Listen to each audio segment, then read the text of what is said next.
3-cylinder turbocharged petrol engines have now got their own uber competitive slot in the market. And it's got to a point where manufacturers can't afford not to have one. A bit like crossovers, really. Now, although slightly behind the curve in terms of its release date, Vauxhall have launched a new 3-cylinder turbo, which is poised to tackle Ford's massively successful EcoBoost engine.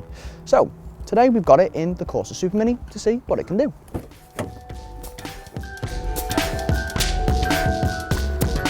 From a cold start in the morning, the 113 brake horsepower 1-litre 3-cylinder turbo feels more like a naturally aspirated engine rather than a turbocharged one, as it needs a bit of time to limber up.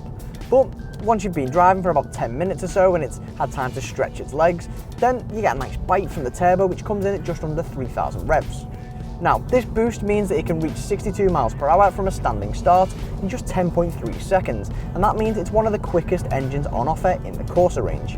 That also means it sits nice and comfortably amongst the EcoBoost sprint times for the Fiesta, although when it comes to equivalent torque, the Fiesta's got the edge. One thing I really like is that this manual gearbox comes with 6 gears. Now, those who have driven their fair share of 3 cylinders will know that those that come with 5 gears are always screaming out for a 6th. And the gearbox is incredibly sharp as well and can even handle aggressive fast road gear changes.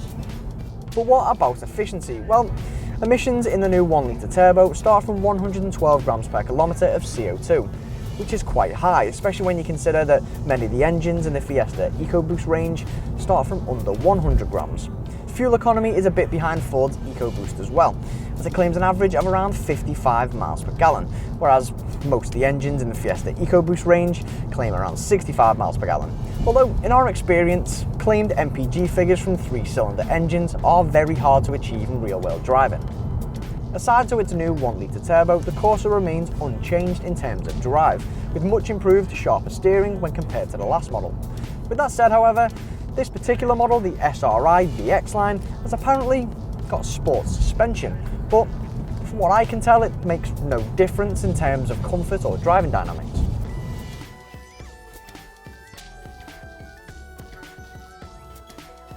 To go along with its slightly peppier turbo engine, our model also adds this very sporty looking red slash on the dashboard. The fact that this is the same colour as the body and the wing mirrors just pulls the design together nicely.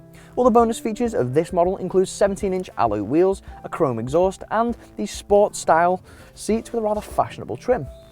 One other small thing that's worth mentioning, which I noticed this morning because it was particularly cold, is how fast the heated seats actually work. I mean, just put them on now,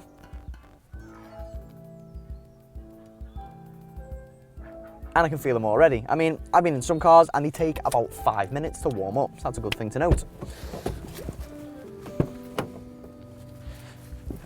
Climb in the back and there's absolutely loads of space on offer. And in fact, even if I move this front seat to account for a 6-foot driver, there's still loads of knee room thanks to this slightly concave seat. The Corsa's boot is about average with 285 litres, and although there's a large loading lip here and a bit of a hump when you fold the seats down, these are niggles that affect quite a lot of Superminis, so not too much to worry about.